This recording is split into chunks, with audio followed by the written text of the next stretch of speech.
Good morning, students. This is Math Session 12th Standard, Chapter 2 Complex Numbers, Geometry and Locus of Complex Numbers. Locus of Complex Numbers. So, already நம்ம படிச்சிருக்கோம். Locus னா என்னன்னா the path traced by a moving point. So, இங்க என்ன பார்க்க போறோம் அப்படின்னா complex planeல complex numbers எப்படி represent பண்ண போறோம் அதோட Cartesian form எப்படி இருக்குன்னு சொல்லி பார்க்க போறோம். That is the geometrical interpretation of complex number z in complex plane and the locus of z in Cartesian form. Cartesian form அப்படின்னா equation வந்து x and y formatல இருக்கணும். இப்போ example 18th sum in second chapter என்னன்னு பார்க்கலாம். Given the complex number z equal to 3 plus 2i. ஒரு z னு ஒரு complex number கொடுத்திருக்காங்க.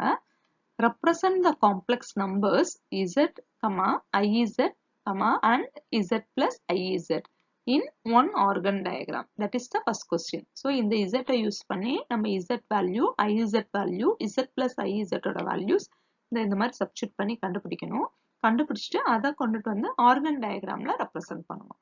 Organ diagram is nothing but how to mark that the x-axis as real axis, y-axis as imaginary axis, and this z point. Z value is 3 plus 2i. இதை point consider பண்ணிக்கணும். எப்படி consider பண்ணணும்னா real part x value நு imaginary part y value நு consider பண்ணணும். So, how to plot this z as 3, 2 in the organ diagram. So, அதை ஏன்னு எடுத்திருக்காங்க. minus 2, 3. That is here minus 2, 3 value. Then 1, 5. This value 1, 5. So, நம்ம இது பண்ணும்போது இந்த triangle போடணும்னா இந்த value தான் third value தான் b value வரும். c value the second value வரும். We have to give the name as anti-clockwise. So, இங்க ஏனா இங்க b இங்க c. So, இதெல்லாம் represent பண்ணக்கப்புறம் complex numberங்கறனால from the origin you have to draw this dotted lines. Okay. So, we are answered for the first question. Second question is, show that these complex numbers form the vertices of an isosceles right triangle. Isosceles means in this triangle any two sides are equal. Right triangle means any one of the angle must be 90 degree. So, right angle triangle இல்ல right triangle அப்படின்னா நமக்கு யார் ஞாபகத்துக்கு வரணும் அப்படின்னா Pythagoras தான் ஞாபகத்துக்கு வரணும். Pythagoras theorem says in a right angled triangle the square on the hypotenuse is equal to the sum of the squares on the other two sides. So, அதை நம்ம ஏற்கனவே படிச்சிருக்கிறோம். So, அந்த இதை யூஸ் பண்ணி இதை ப்ரூவ் பண்ண போறோம். Let us see the solution. So, first இந்த z value எழுதியிருக்காங்க. அதை வச்சு மற்ற valuesலாம் கண்டுபிடிச்சிட்டு அதெல்லாம் diagramல represent பண்ணிட்டாங்க. பண்ணக்கப்புறம் we are going to prove this as the isosceles right triangle by using the square concept. So, இங்க right triangle சொன்னனால Pythagoras theorem. Pythagoras theorem நால இந்த square concept வந்துடணும். So, modulus கண்டுபிடிச்சு square கண்டுபிடிக்கிறாங்க. So, AB க்கு எப்படி modulus கண்டுபிடிக்கணும்னா நம்ம vector formatல already படிச்சிருக்கோம் 11th standardலயே. AB vector means OB vector minus OA vector. So, like that, how to use this B value minus this A value. அதுக்கு square போட்டிருக்காங்க. Square போடும்போது இதுக்கு வர ரூட் வந்து கேன்சல் ஆயிடும். So, we will get the answer as 13. Similarly, how to find the answer for BC value and CA value. That is BC square value, CA square value. So, இதுல ரெண்டு value same இருக்கிறதுனால இது isosceles triangle இருக்கும். That is given here. AB value is equal to BC value. And sum of these two values is equal to this CA square. That is AB square plus BC square equal to CA square. So, triangle ABC is an isosceles triangle. So, hence proved. Next, we are going to see the definition of the circle. It already 11th standard le படிச்சது தான். See this. The circle is defined as the locus of a point which moves in a plane such that its distance from a fixed point in that plane is always a constant. So, ஒரு fixed pointல இருந்து ஒரு fixed distanceல ஒரு point move பண்ணிட்டே வருது. அதுக்கு பேர் தான் என்ன அப்படின்னா circle சொல்லியிருக்காங்க. The fixed point is the center and the constant distance is the radius of the circle. So example கேட்டாங்கன்னா how to write this definition. Next we are going to see the equation of complex form of a circle. So நமக்கு already Cartesian formula circle ஓட equation x square plus y square equal to r square னு ஏற்கனவே படிச்சிருக்கோம். So இங்க complex form of a circle என்ன அப்படின்னா modulus of z minus z naught equal to r. Here this z naught is this point, center point. R represents the radius of the circle. Okay. Therefore, this modulus of z minus z naught equal to r is the complex form of the equation of a circle. Example in the equation மட்டும் கூட 2 மார்க்ல கேட்கலாம். What is the complex form of the equation of a circle அப்படின்னு சொல்லி.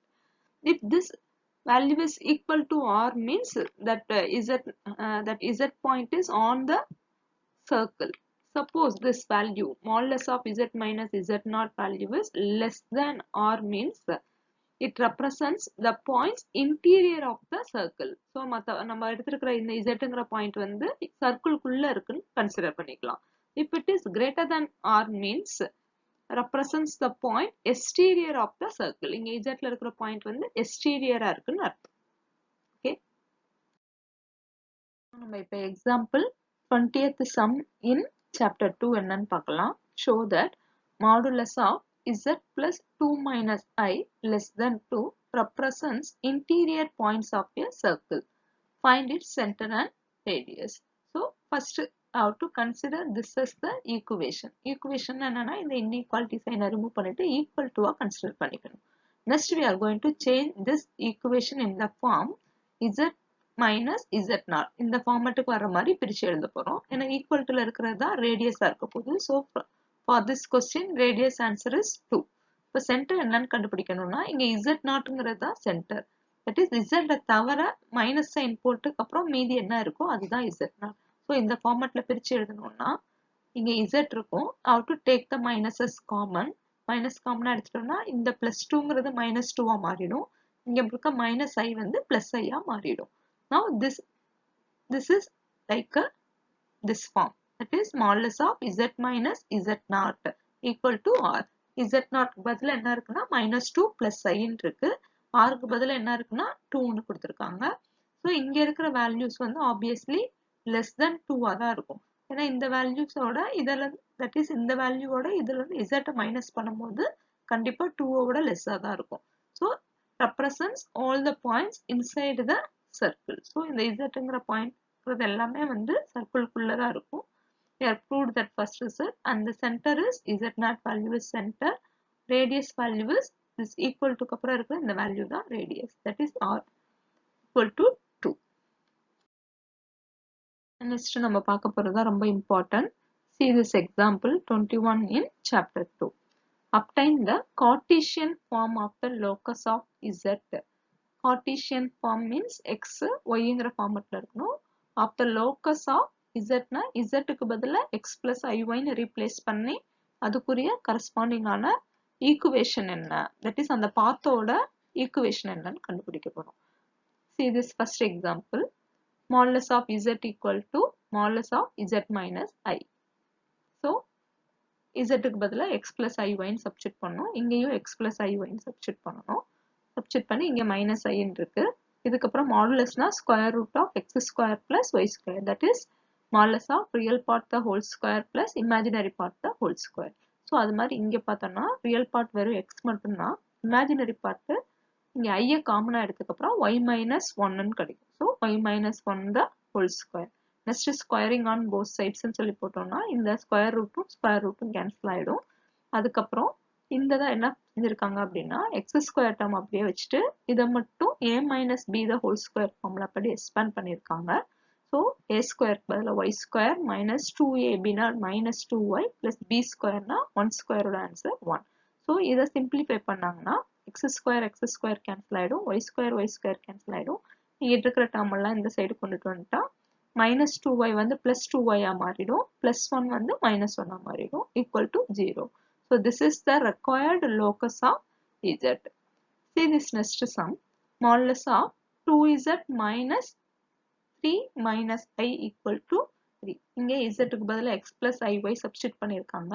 Next இந்த 2y இதோட multiply பண்ணா 2x, இதோட multiply பண்ணா 2y iன்னு கிடைக்கும். -3 -i. ஸோ அதுக்கப்புறம் என்ன செஞ்சிருக்காங்கன்னா i இருக்கிற டேர்ம்ஸ் எல்லாம் தனியா குரூப் பண்ணியிருக்காங்க. ஸோ இங்க 2iy ஒரு டேர்ம் இருக்கும், இங்க -iன்னு இருக்கும். ஸோ அதுல இருந்து i காமனா எடுத்துட்டாங்கன்னா 2y - 1ன்னு கிடைக்கும். அதுக்கடுத்து i இல்லாத டேர்ம்னா 2x இருக்கும், இங்க -3. ஸோ அதுதான் இங்க எழுதியிருக்காங்க. ஈக்குவல் டு இப்போ நம்ம மாடுலஸ் கண்டுபிடிக்கும் போது ஸ்கொயர் ரூட்ல கிடைக்கும். அதை ஸ்கொயரிங் ஆன் போத் சைட்ஸ்ன்னு போட்டு இந்த மாடுலஸ்க்கு டைரக்டா ஸ்கொயர் போட்டிருக்காங்க. இந்த 3 ஸ்கொயரா மாத்தி 9 எழுதியிருக்காங்க. ஸோ அடுத்து ரூட் போடாம இந்த x ஸ்கொயர் பிளஸ் ஒய் ஸ்கொயருங்கிற ஃபார்மட்ல 2x - 3 the whole square plus இந்த டேர்முக்கு ஹோல் ஸ்கொயர் போட்டிருக்காங்க. நெக்ஸ்ட் இதை வந்து a - b the whole square formula படி எக்ஸ்பேண்ட் பண்ணணும். இதையும் a - b the whole square formula படி எக்ஸ்பேண்ட் பண்ணிட்டு ஒரு x ஸ்கொயர் டேர்ம், ஒரு y ஸ்கொயர் டேர்ம், ஒரு x டேர்ம், ஒரு y டேர்ம், ஒரு கான்ஸ்டன்ட் டேர்ம் இருக்கிற மாதிரி குரூப் பண்ணி எழுதணும்னா that is the locus of z in Cartesian form. Thank you students.